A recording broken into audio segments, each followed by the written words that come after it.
Hello students, welcome to Maths 4K powered by Omniscient Academy. My name is Kuldeep Sharma और हम जो cover कर रहे थे मैथ्स 10th स्टैंडर्ड का मैथ्स का पोर्शन जिसमें हम अभी हमारा जो करंट टॉपिक चल रहा है वो है क्वाड्रेटिक इक्वेशन।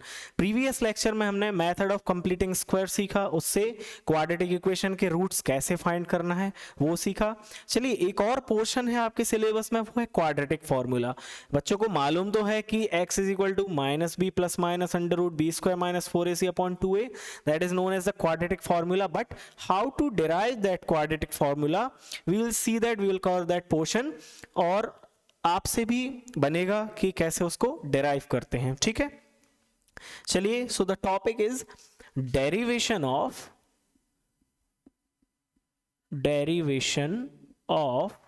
Quadratic formula.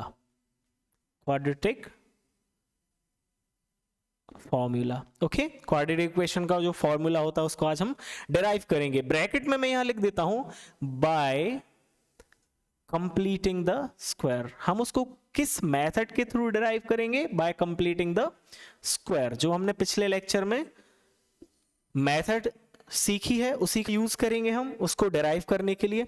ठीक है, तो क्वाड्रेटिक इक्वेशन का जनरल फॉर्म क्या देते हैं हम? ax square plus bx plus c is equal to 0। This is the generalized way या फिर standard form of a quadratic equation. ठीक है, तो मैंने आपको मेथड ऑफ कंप्लीटिंग स्क्वायर में बताया था कि सबसे पहला स्टेप जो हमारा होता है वो होता है कि हम c को RHS में ले जाते हैं उसको ट्रांसपोज करके। तो फर्स्ट स्टेप जब हमने इंप्लीमेंट किया इसमें तो क्या हो जाएगा? ax square plus bx is equal to minus C. ठीक है, फर्स्ट स्टेप को हमने कंप्लीट कर लिया।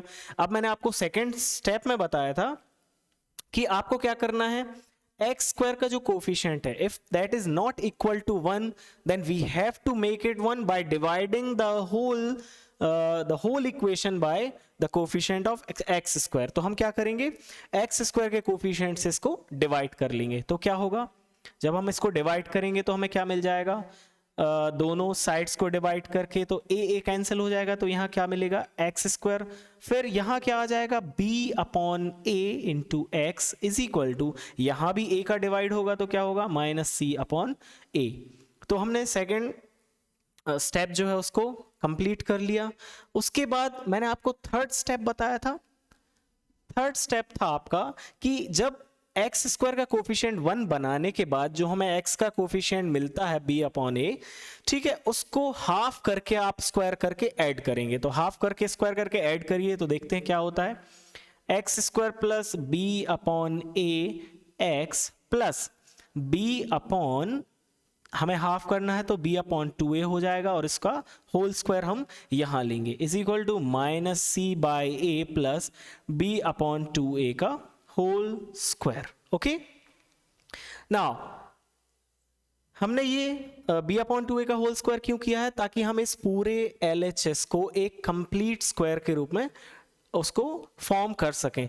तो आप देखिए यहाँ पर a कौन है आपका? x, और b कौन है? b upon 2a।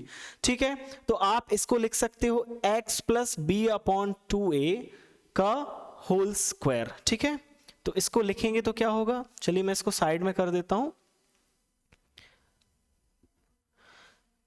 x plus b upon 2a का होल स्क्वायर। ठीक है, इज इक्वल टू क्या हो जाएगा? आप इसको सॉल्व करेंगे तो क्या मिलेगा आपको?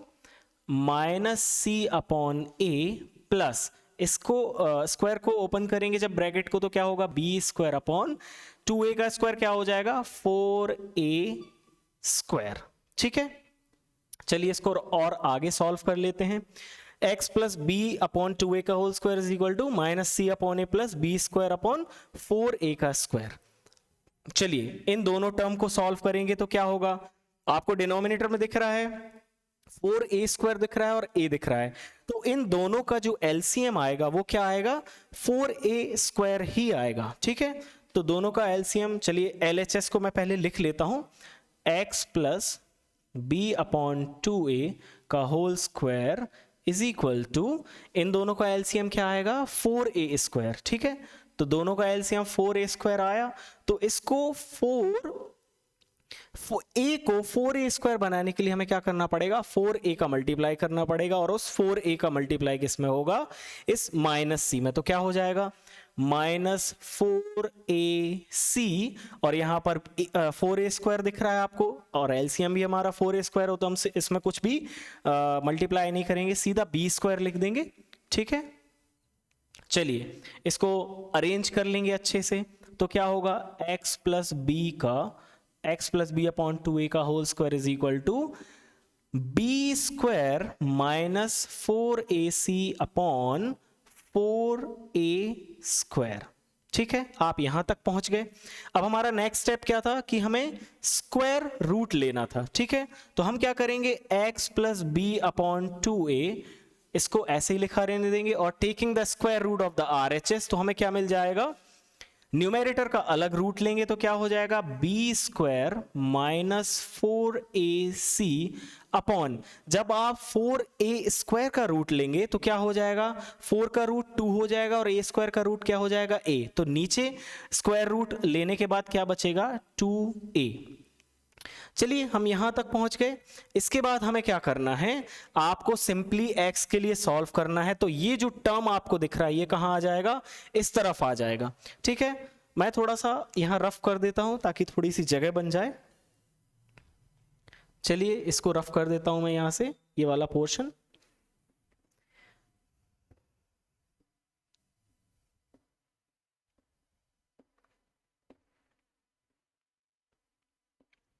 चलिए हम कहां तक पहुंच गए,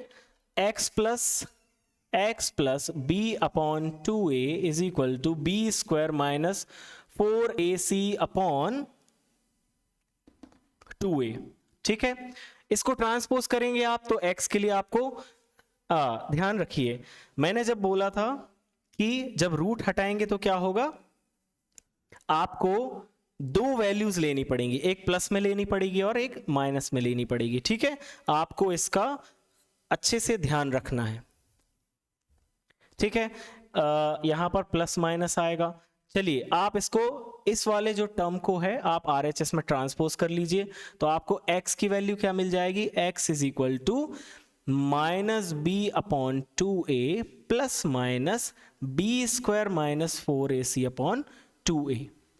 आपको 2a कॉमन दिख रहा है तो आप LCM ले सकते हैं। ठीक है, LCM क्या हो जाएगा, सेम 2a, और यहां क्या आ जाएगा, माइनस b, और यहां क्या आ जाएगा, प्लस माइनस b² अपॉन, अच्छा ये अंडर रूट मैं भूल गया हूं लगाना, मैं फिर से लगा देता हूं। ठीक है, यहां पर अंडर रूट भी था तो इसको लिखना मैं भूल गया, इसको लगा लीजिए आप, under root b² minus 4ac, ठीक है, अपॉन 2a दोनों तरफ दिख रहा था, तो LCM क्या आ गया, 2a, और मैंने सिर्फ जो न्यूमेरेटर्स से उनको एडअप कर दिया है, तो आपका टर्म क्या बन गया, minus b plus minus b² minus 4ac upon 2a।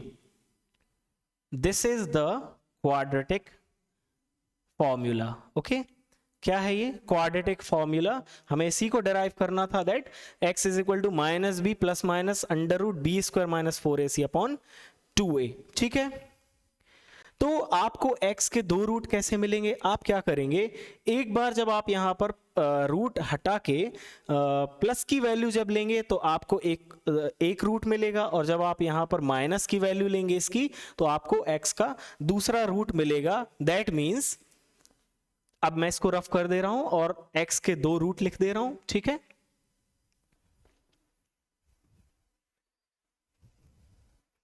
that means x is equal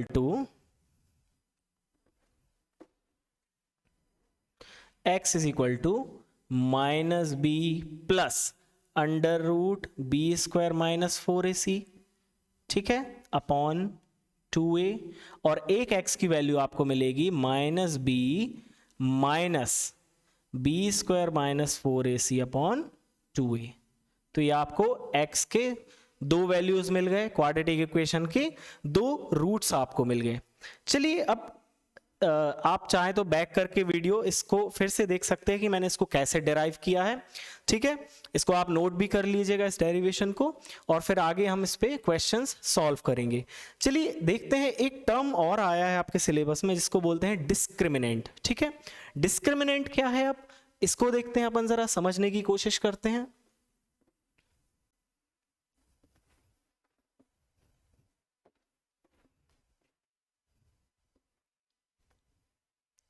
ठीक है, डिस्क्रिमिनेंट।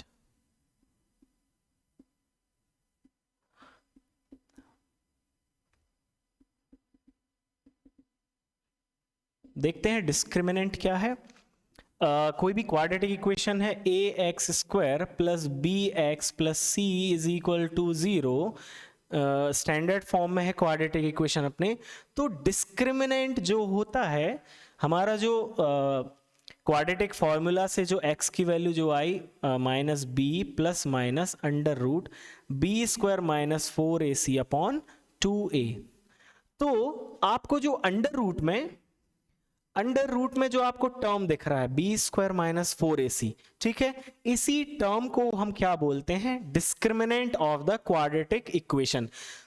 डिस्क्रिमिनेंट लेते समय आप रूट नहीं लेंगे, सिर्फ रूट के अंदर की वो वैल्यू लेंगे जो बी स्क्वायर माइनस 4ac जो रूट के अंदर है, सिर्फ इस टर्म को हम क्या बोलते हैं, discriminant. So x can be written as minus b plus minus under root of d upon 2a। So discriminant क्या है हमारा, जो अंडर रूट इस क्वाड्रेटिक फॉर्मूले में जो अंडर रूट के अंदर जो वैल्यू है b square minus 4ac, that is called as discriminant and it is denoted by capital D, ठीक है। चलिए अब हम देखते हैं on the basis of the discriminant what would be the nature of the roots. जो quadratic equation के roots के जो नेचर हैं वो कैसे होंगे on the basis of discriminant, ठीक है। चलिए देखते हैं nature of the roots on the basis of discriminant. Nature of the roots, चलिए इसको देख लेते हैं। फर्स्ट कंडीशन है हमारी, if d is greater than 0 then, if d is greater than 0 what does it mean. मैं यहां पर फिर से फॉर्मूला लिख देता हूं साइड में, minus b x is equal to minus b plus minus under root b square, या फिर मैं सीधा d लिखता हूं, ठीक है, यहां पर सीधा d लिख देता हूं, d अपॉन 2a। ये हमारा क्वाड्रेटिक फॉर्मूला था। अब हम देखते हैं कि d की वैल्यू पर जो नेचर ऑफ रूट्स हैं वो कैसे डिपेंड कर रहे हैं। सो if d is greater than 0, d is greater than 0 मतलब d जो है डिस्क्रिमिनेंट अगर पॉजिटिव नंबर है तब तो उसका रूट जो है पॉजिटिव है, पॉसिबल है, और उसकी वैल्यूज आएंगी, रियल वैल्यूज आएंगी, और x जो होगा x की वैल्यूज भी रियल आएंगी। So if d is greater than 0 then the quadratic equation has two real and distinct roots. Real and distinct root. If d is greater than 0 then quadratic equation has two real distinct root. Distinct का मतलब क्या होता है, दो अलग अलग, ठीक है। अभी हम देखेंगे कि एक और कंडीशन है जिसमें डिस्टिंक्ट हट जाएगा, तो वो क्या है, रियल का मतलब है कि अंडर रूट के अंदर अगर पॉजिटिव नंबर है तभी उस रूट की रियल वैल्यूज पॉसिबल हैं, नहीं तो अगर अंडर रूट के अंदर नेगेटिव होता है तो फिर वो कॉम्प्लेक्स नंबर्स में कन्वर्ट हो जाता है, वो अभी आपके सिलेबस में नहीं है, हायर स्टैंडर्ड्स में है वो, ठीक है। सो if d is greater than 0 then the quadratic equation has two real distinct root. Okay, now second condition is if d is equal to 0 then the quadratic equation has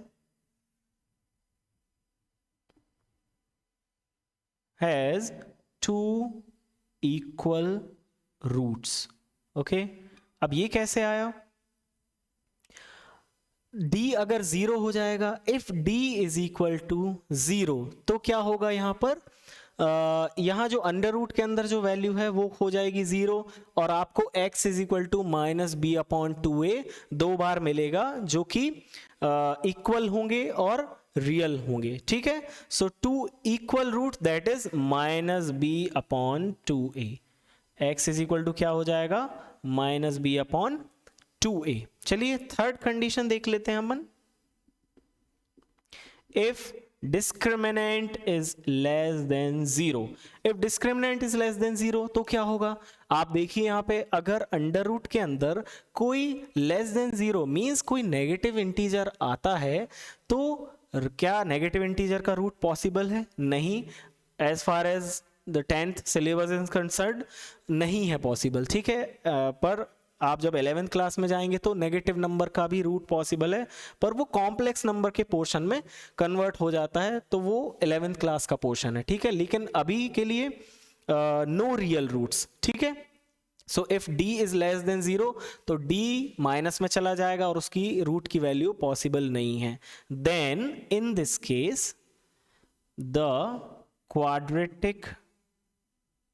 quadratic equation has no real roots, okay, quadratic equation has no real roots। तो ये हमारी nature of roots हो गए on the basis of the discriminant, कि discriminant को solve करके B square minus 4ac जो है आपका, अगर 0 से ग्रेटर आ रहा है तो क्या होगा, क्वाड्रेटिक इक्वेशन के दो रियल और डिस्टिंक्ट रूट होंगे।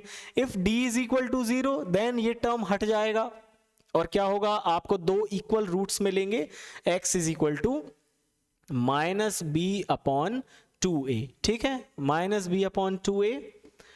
और if d is less than 0 then the quadratic equation has no real roots because negative number का रूट पॉसिबल नहीं है। तो ये तीन कंडीशन थी, nature of roots depending upon the discriminant, ठीक है। चलिए जल्दी से क्वेश्चन करके देख लेते हैं।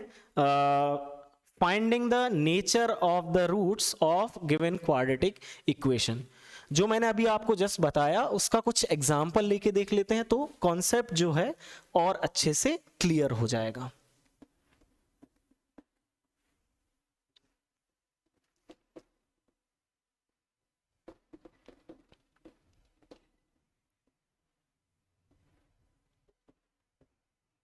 चलिए, determine the nature of the roots of the following quadratic equation, nature of the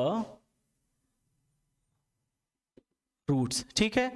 first question मैं ले रहा हूं 2x square plus x minus 1, 2x square plus x minus 1 is equal to 0। मैं यहां पर ऊपर आपको standard form of quadratic equation लिख देता हूं।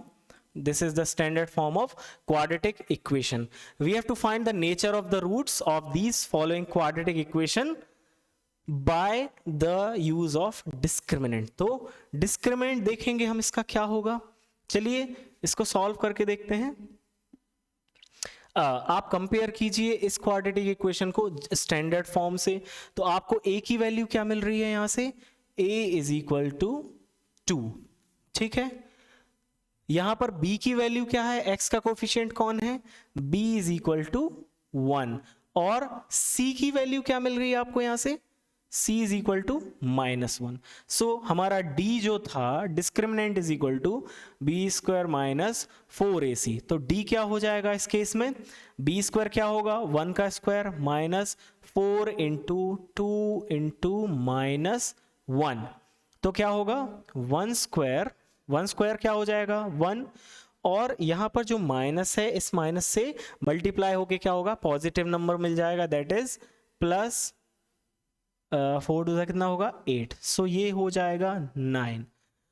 That means d is equal to, that means d is greater than 0। तो इस केस में क्वाड्रेटिक इक्वेशन के आपको दो रियल और डिस्टिंक्ट रूट मिलेंगे because discriminant in this case is greater than 0। चलिए एक और क्वेश्चन करके देख लेते हैं। Second question is x square minus 4x plus 4 is equal to 0। X square minus 4x plus 4 is equal to 0। Compare कीजिए आप, d क्या हो जाएगा यहाँ पे, यहाँ a क्या है, a is equal to 1, okay, b क्या है इज इक्वल टू -4, c क्या है इज इक्वल टू 4। तो इस केस में आपका d is equal to b square minus 4ac क्या हो जाएगा, d इज इक्वल टू -4 का स्क्वायर, ठीक है, -4 इंटू a इंटू c क्या है 4, ठीक है। तो आपको क्या मिल गया, -4 है, ठीक है, इसका स्क्वायर क्या हो जाएगा 16 माइनस ये दोनों क्या हो जाएंगे 4 4 16, so 0, that is d is equal to 0। तो इस केस में क्या होगा, आपको इस क्वाड्रेटिक इक्वेशन के दो इक्वल रूट्स मिलेंगे, ठीक है। मैं पूरा सॉल्व नहीं कर रहा हूं क्योंकि हमें सिर्फ क्वेश्चन में नेचर ऑफ द रूट्स बताना था। So this equation will have 2 equal real roots, ठीक है। थर्ड क्वेश्चन ले लेते हैं हम, एक और क्वेश्चन करके देखते हैं। X square plus x plus 1, x square plus x plus 1 is equal to 0। फिर से आप कंपेयर कीजिए, यहाँ a क्या है 1 है, b is equal to 1 and c is also equal to 1। c, b और a तीनों आपको 1 गिवन है। इस केस में d क्या हो जाएगा, discriminant b square minus 4ac is equal to b क्या है 1 का square minus 4 into 1 is equal to 1 minus 4, that is equal to -3 and it is less than 0. In this case d is क्या है, less than 0. So this type of equation in which discriminant is less than 0 क्या हो जाएगा, this quadratic equation will have no real roots because d is less than 0, ठीक है। So हमने क्या है, नेचर ऑफ रूट्स देखे कि क्वाड्रेटिक इक्वेशन के रूट्स के जो नेचर है वो क्या होगा, रियल होंगे, डिस्टिंक्ट होंगे, इक्वल होंगे या फिर अनरियल होंगे, ठीक है। अनरियल रूट्स को हम बोलते हैं कॉम्प्लेक्स रूट्स। तो हमने nature of the roots depending upon the discriminant, ठीक है, इसको कवर किया। आगे हम क्वाड्रेटिक इक्वेशन पे बेस्ड क्वाड्रेटिक फॉर्मूला का यूज करके उसके रूट्स फाइंड आउट करेंगे, ठीक है। तो आज के लेक्चर में हम इतना ही देखते हैं। आगे के लेक्चर के लिए बने रहिए हमारे साथ और ज़्यादा से ज़्यादा शेयर कीजिए हमारे चैनल को, ताकि आप भी और आपके जो कलीग्स हैं और भी बच्चे जो घर पे बैठ के पढ़ना चाहते हैं और अपने आप को एग्जाम के लिए प्रिपेयर करना चाहते हैं वो भी पढ़ सकें और इन लेक्चर्स का बेनिफिट ले सकें। Thank you so much.